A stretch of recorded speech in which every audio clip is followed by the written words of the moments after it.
Good morning, classmate! Unahon yun ako ng istorya, ha? Niatong miaging Domingo sa akong vlog na ay grasya dito sa mga nakasabot unsay akong gisulti. Mga classmate, managiuna ni nako. Humana yun ni akong vlog, ha?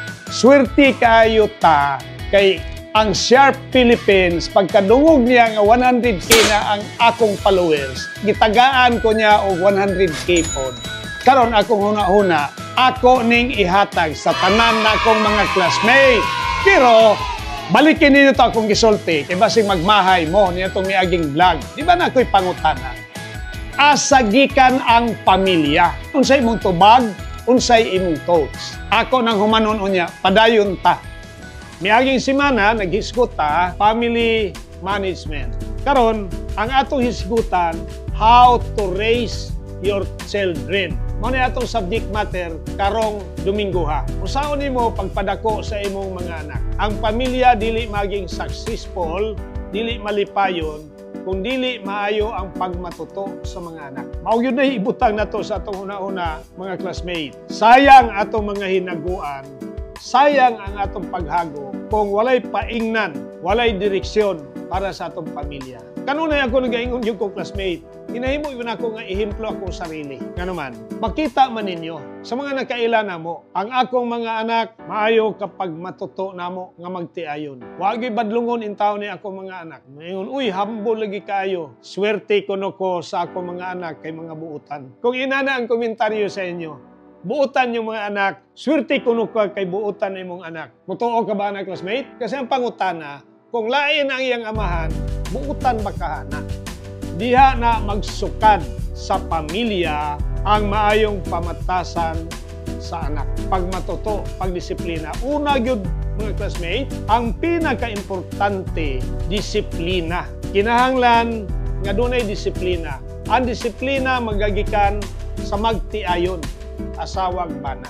Kasi kung ang bana o asawa way disiplina sa kaugalingon, unsaon man nimo pagdisiplina sa imong mga anak, unsaon pagrespeto sa imong anak diha nimo, kung ikaw mismo wala kay respeto sa imong kaugalingon. Kanang pong respeto magsukad na diha nimo. Makita ka ba nga mao na siya? Unya, mangutana mo mga classmate, pilay edad sa bata nga dapat tudloan na og disiplina. Sa akong experience, magduha na gani katuig ng bata, kahibaw na unsay sayop, unsay tama. Tudluan yun na siya. Tagaan og maayong pagtulunan, tagaan og advice, kay makasabot naman na siya. Unya, dili yun pwede na atong itolerate ang bata. May bata nga sutil, maglinigid pa na. Problema ta na pagdili na siya, mapitol na to mga classmate. Ibalo mo, duha ka klase ang pagpitol sa anak. Kung gusto nimo siya nga matudluan og maayong pamatasan, respetuha ang imong anak. Istoryahig maayo. Pero dunay mga bata nga wa gani kahadlok, di na mo respeto. Sa pagmamatay kag niyaw-yaw anak, di na mo respeto, wa may kahadlok. Ang akong gitudlo magud sa akong mga anak na ingon ako, you should have to be a good salesman. Ingon ani magud mga classmate. Kanang word salesmanship, bisag dili ka negosyante, dili ka entrepreneur, bisag mag-uuma ka, regardless unsay imong status sa katilingban, effective kay ng word salesmanship.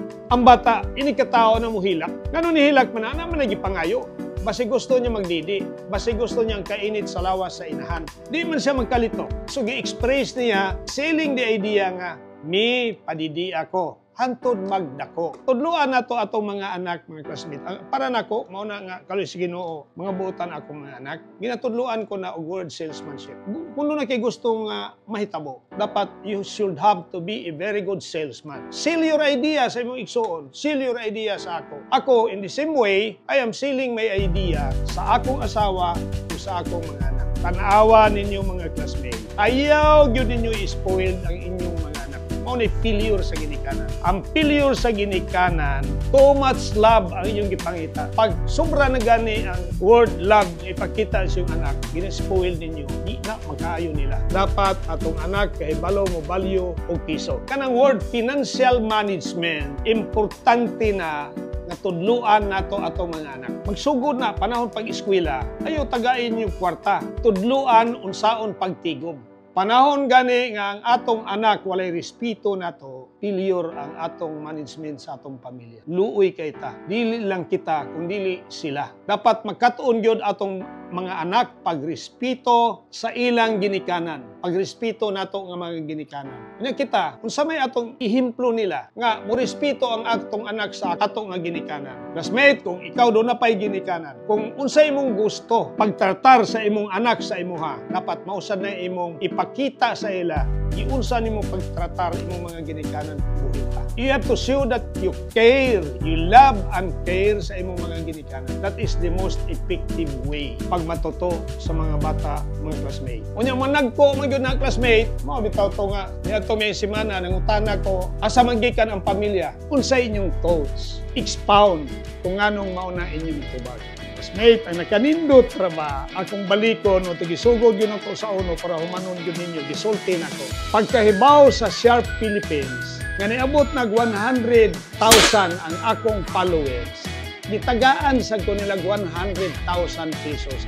Girigaluhan ko nila. Karon, di man ako pwedeng ibulsa na, kay naaman ko, ana. Ang ilang gipasalamatan nga ang akong mga classmate ay ibot 100,000. Ako ning ihatag ninyo, mga classmate. Out of 1.1K nga nag-comment, 40 ra ang nakatumbok sa maong pangutana, nakasabot sa essence sa akong vlog. Ang akong himuon ani mga classmate, 100K man ihatag sa Sharp Philippines. Kung 40 ra mo ang nakatumbok ana, tagaan ta mo tag 2,000, matag-usa ninyo. Ay grasya, mo na akong giingon mga classmate. Sa atong sistema ingon ani, natay expiry ani ha, October Martes. Dapat sundan ninyo akong vlog. So karon kung nasundan ko ninyo, pagkahuman ninyo paminaw, comment mo. Sa pag-comment ninyo, makita nako nga kamo usa sa nakatubag ni aging Domingo. Motubagan ni kong congratulations classmate, bot pasabot, kwarta na kay toke. Adto ka sa private message. Ihatag ang imong cell number, tawagan ka na mo kung asa na mo ipadala. Ayaw ng GCash, kaya wako'y GCash. Ako ipadaan nyo. Karon pa, moingon ko ninyo mga classmate, congratulations. Timanin ninyo ha, I go into vlogging, dili kay ingon nga magkakwarta ko. Pero malipay ko kung magkakwarta ko, pinaagi ni Mita kung ni Facebook. Ayaw ninyo tuguti mga classmate nga maguba ang kaugmaon sa inyong anak tungod kay kulang mo guidance, kulang mo disiplina sa inyong mga anak. Manghinaot ko, wala ninyo biyae kining maong episode na ko karong Domingo ha. Matag Domingo at tangin ninyo alas 5 buntag, makita na ninyo ang inyong classmate nag-share sa inyo nga mamahimong nakahatag ko nyo ng pagtulunan, inspirasyon. Tungod kay daghan mo yun mag-comment, mamahimong genuine lang giingon nga na-motivate kay ang akong ginasulti, it is not by the book. It is based on my experience, my true to life story.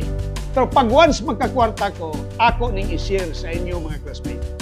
I-share na ko sa classmate nga nag-effort. Mabitan mo yung classmate. Pag-effort tragon mo, tagay ko unsay dapat nga subject matter nga dapat natong istoryahan. Panahon nga inyong ihatag nako nga ideya himuong subject matter, nanay grasya ug panalangin sa Ginoo mga classmate. Katora siguro mga classmate, kay mo taas-taas na gyud. Sa kanunay ako mag-ingon as a parting words. Kung kita na ay pangandoy, nay handom sa kinabuhi, trabaho salig sa Dios ug labaw sa tanan, salig sa imong kaugalingon. Good morning, classmate!